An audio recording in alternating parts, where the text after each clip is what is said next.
no fucking pipeline.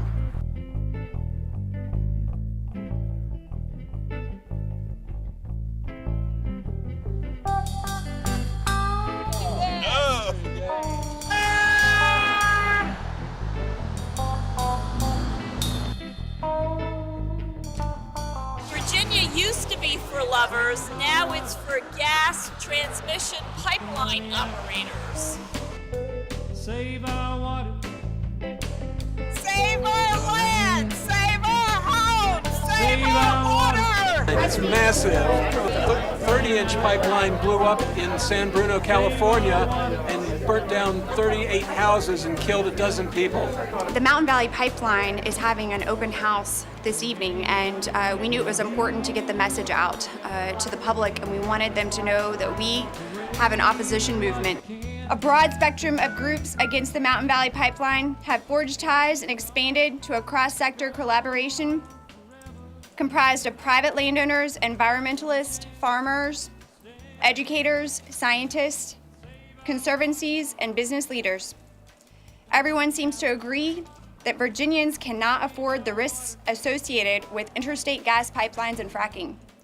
The reality is EQT and NextEra are private for-profit companies. They want to make huge profits from selling fracked gas, and they need a conduit, the interstate, their pipeline, to get their fracked gas from West Virginia to the Transco compressor in Pennsylvania County. They need land for their pipeline.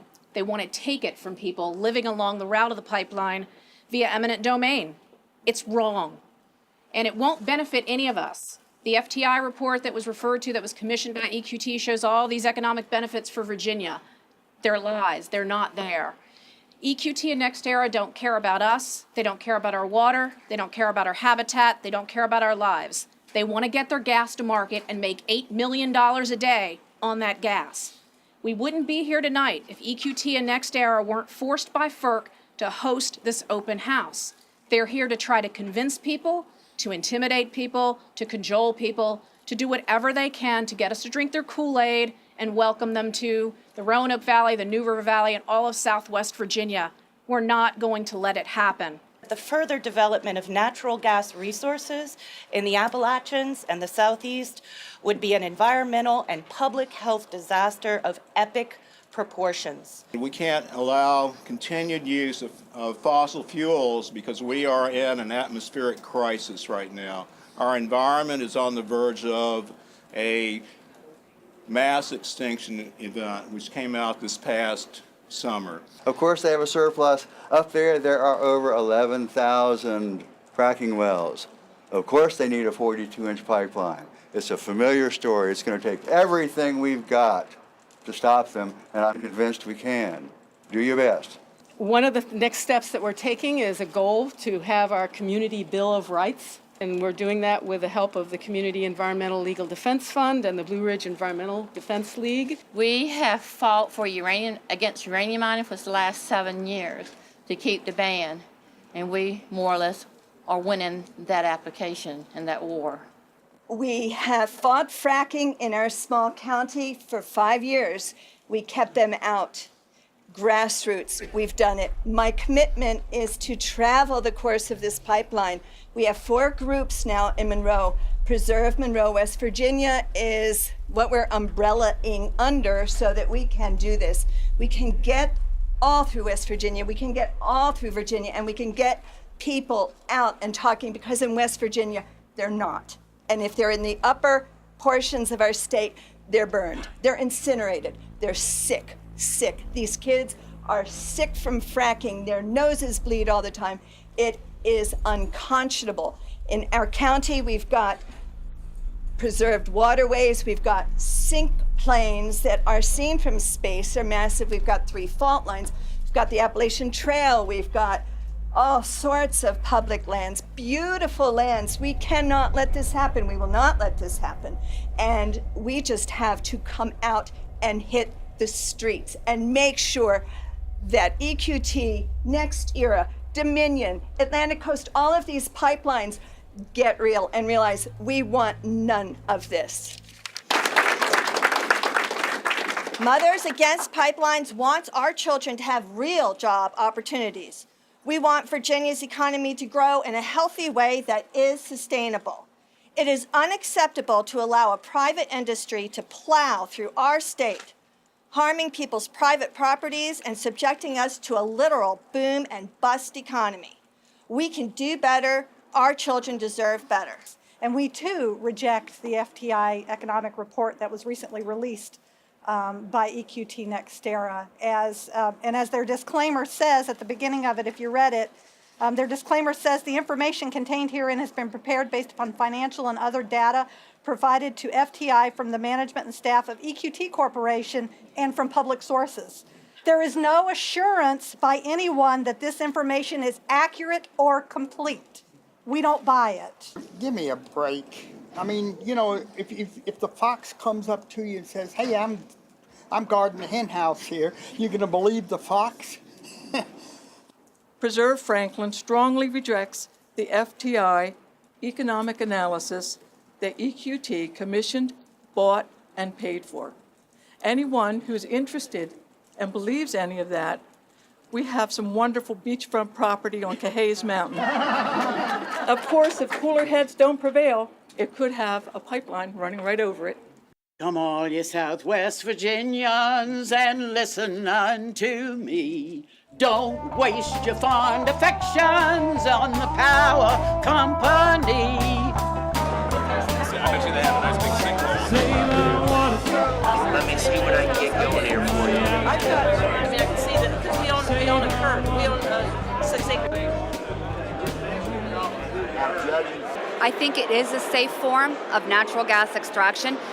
Hydraulic fracturing is actually not anything new. The technological advances have come a very long way, but hydraulic fracturing has been occurring for more than 75 years. What is your personal experience with karst? Yeah, I don't have any personal experience with karst. But you're an engineer building a pipeline. Yes, ma'am. That's why we've hired Draper Aiden. Have you read the FTI report? I'm not aware of the FTI report. Oh dear, and nobody here has questioned you about this. Not yet. What is it? We're just talking about this. How can you build something safe when it's connected to something that's right out of the annals of hell? Oh, is that funny? It's not funny. I could have you for a moment. Yeah, he's my shadow. I live in a town of Sissonville, West Virginia, and Columbia Gas Transmission's pipelines run through that area. I can hear the compressor stations from my house, and you know, it's something that we live with. We've laid many pipelines through karst, our industry pipelines all over the United States in karst formations. It is not something that the pipeline industry considers as a major threat, like third-party damage. People dig into our pipelines all the time. That's the number one cause of threats to our pipelines in the country. It's well documented. Excuse me, do you feel a need to protect your representatives? I'm just listening to your conversation. Enough said. Thank you. In all of the drilling that we have done in the Marcellus area, we've not contaminated any water wells. How can you be sure? We have studies. We do pre and post testing of those wells, same as we would do for the pipeline, and there's not been any instances or any reports of us contaminating any water wells during our drilling activity. Oh, this is an EQT MVP meeting in Clarksburg, West Virginia, and we're just putting together some landowner packets or interested persons. We've learned that it's not just one pipeline, it's not just two pipelines. There are 4 42-inch proposed pipelines that would take our resources, our natural gas, out of this state to other markets. The companies, they have these open houses, and they have their literature and their posters, and they have their websites, and everything looks glossy and happy, and they're smiling and they're educated and they're all dressed the same way, and everything looks happy and hunky-dory, and there's money in it if you sign on the dotted line. But underneath, there's so much, the untold story. There's so many details that people don't realize. And education is the first step to awareness.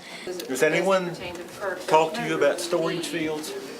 Well, I know that they took several. That's a ripoff. I know. They've taken. First of all, I'm not anti-oil and gas. I'm not anti-fracking, none of that. I have 142 acres involved in a so-called storage field that's far removed from storage field. A lawyer and a lot of correspondence has resulted in nothing. I get $1 a year per acre, barely enough to pay the taxes. Yes. You are an attorney? Yes. Where you're licensed? Yes. Okay. I just wanted to make sure, because one of the community members was talking to me about, well, are these folks lawyers? Are they engineers? Are they actually who they claim to be? And I want to make No, we don't lie. Good. None of us are lying about who we are. But they're taking our top meadow, taking over a mile of our land. They're going to pay us what it's worth today. We can't give it to our grandkids, which was our intent. They can't build a house on that. Do you want to? And we asked the guy, do you want your house built on that? Well, no, but a lot of people do. Well, no, I don't. And he just informed us they can't put it on the hillside because they can't put pipeline on the hillside. Well, why in the world not? If you want a pipeline so bad, then you put it where I say. That's right. If you know how to wheel and deal and who to talk to, if you're one of them, yeah, you'll get your money worth. If you want to just have your piece of land, your roots, your heritage, and pass it on to your kids, that's not allowed. What can we do for you? Get them out of my land. They also have to base it on, like, is this going to be done safely? Oh, sure. And if a lot of people have natural or organic farms or have health issues where this could be real damaging, is that? It's all the comments that we receive are all part of the environmental record and all used to evaluate the project. So. We lost access to the garage after being promised we wouldn't. This picture is when they were actually hammering bedrock cutting through Rich Creek itself, which lasted for 48 continuous straight hours around the clock. This is sort of appropriate. You can see the porta potty in the background, but what you see in the foreground is the remnants of our septic system after they put a tractor trailer load of pipe in on top of it. This is a picture of our driveway. It doesn't look very useful at this point. I spoke with a representative from FERC, and since I couldn't get in touch with anybody from that agency last year when this pipeline went through my property, I wanted to speak with somebody now that I had the opportunity. And he took information on the pipeline, the project, the complaints that I had, the damages to my property, and he assured me that someone from Columbia would be in contact with me about finishing the repairs to my property. We don't want it in our county. We will save our lands, our waters, our lives, because with no water, we have no life. Actually, we're not opposed to the opposition. We respect their opinions. Without those opinions, there's two sides to every story, two sides to every project. So it's their manner of getting their information out, just as these open houses are our method of getting, our side of the project out.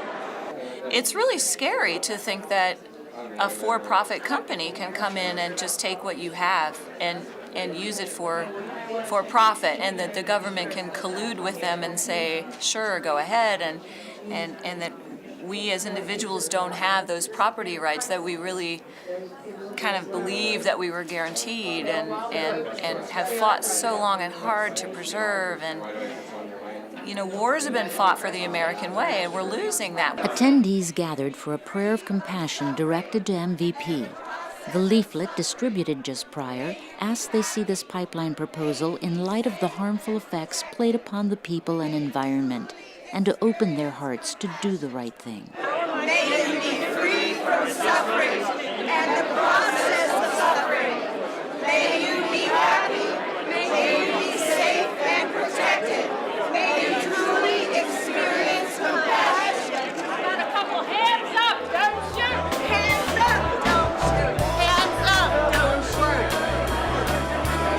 Then I asked them, okay, what about the safety of all this heavy equipment going up and down our property? Because I have 4 children. And they said, oh, they will be so safe. They just won't get into the corridor of 100 feet. Our house starts exactly at 100 feet. So how can we enter our house if we don't get into their corridor of constructing?